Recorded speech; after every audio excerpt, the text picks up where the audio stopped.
Assalamualaikum warahmatullahi wabarakatuh. Apa kabar anak-anak? Semoga sehat semua ya.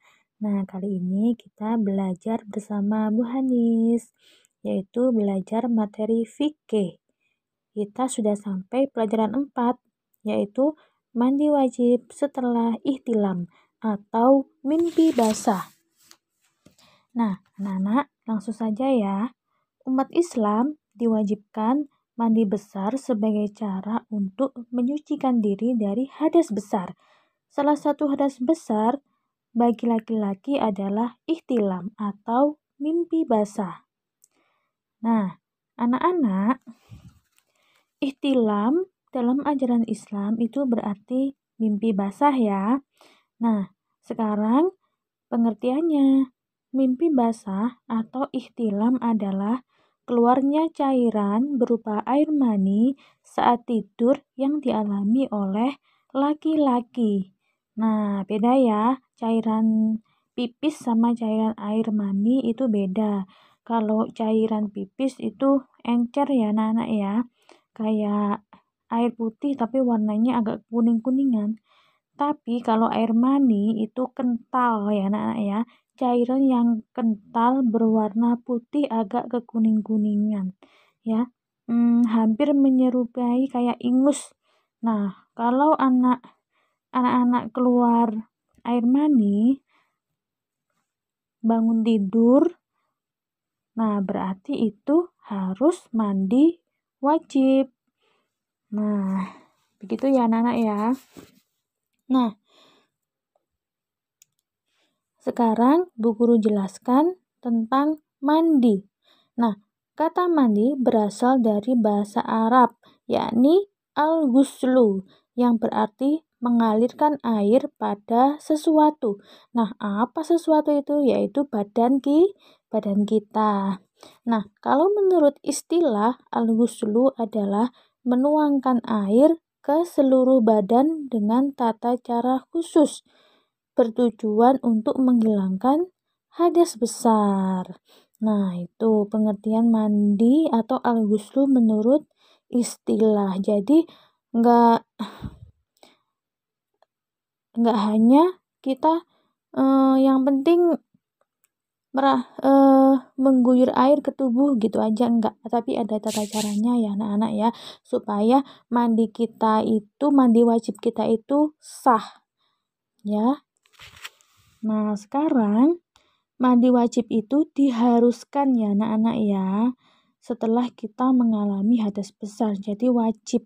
Nah, kalau anak perempuan biasanya kalau habis haid itu diwajibkan mandi wajib. Kalau laki-laki biasanya habis ihtilam atau mimpi basah itu harus mandi wajib.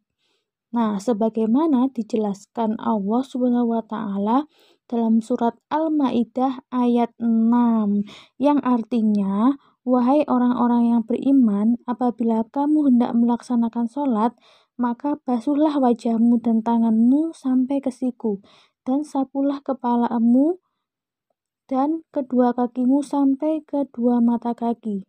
Jika kamu junub, nah junub itu ya salah satunya seperti ihtilam itu ya, maka mandilah. Nah, jadi di dalam Al-Quran kita itu diwajibkan untuk mandi wajib. Nah, setelah berhadas besar.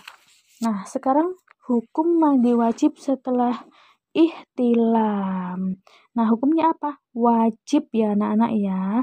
Wajib hukumnya bagi orang yang mengeluarkan cairan dari kemaluannya ya, yaitu ketika dia itu ihtilam atau keluar mani, jadi wajib mandi wajib ya, atau mandi besar.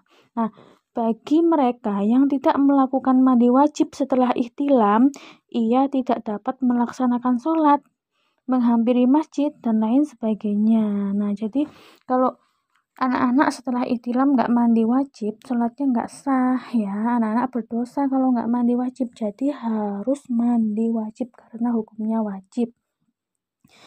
Nah, sekarang, ini ada seorang ulama fikih, yakni Sayyid Sabiq mengatakan tentang keluarnya air mani atau ihtilam dan mandi wajib sebagai berikut. Jadi ini pendapatnya Sayyid Sabiq ya.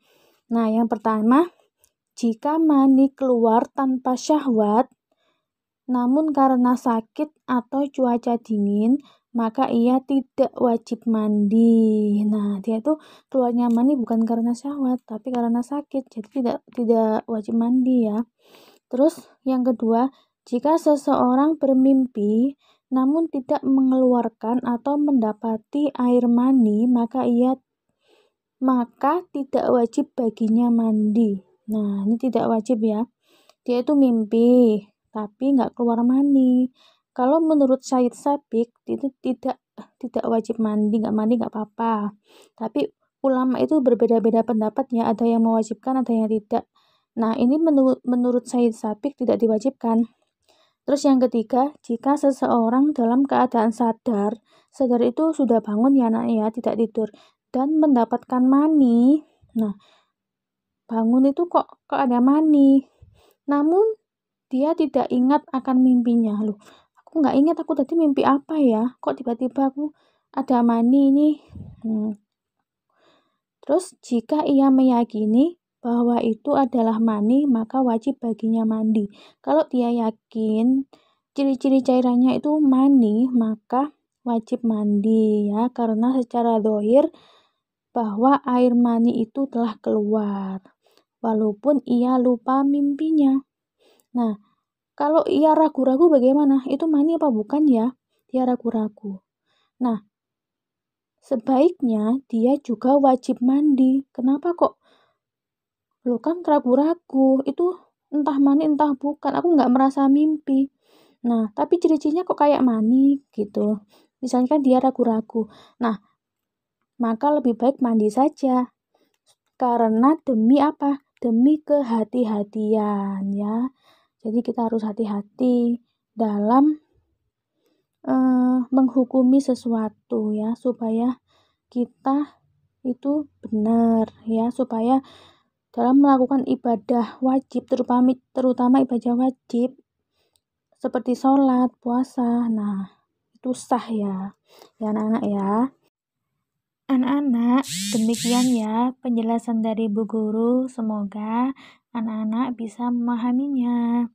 Sebelum Guru akhiri, seperti biasa, Bu Guru akan memberikan beberapa pertanyaan. Bu Guru bacakan ya. Pertanyaan yang pertama, apakah pengertian ihtilam? Yang kedua, apakah hukum mandi wajib setelah ihtilam? Yang ketiga, apakah pengertian al-ghuslu menurut istilah?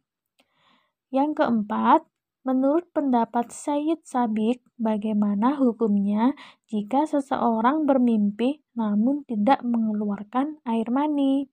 Nah, anak-anak, seperti biasa, pertanyaan dan jawabannya ditulis di buku tulis ya, supaya bisa digunakan untuk belajar. Nah, anak-anak, Bu Guru akhiri ya. Semoga ilmunya bermanfaat.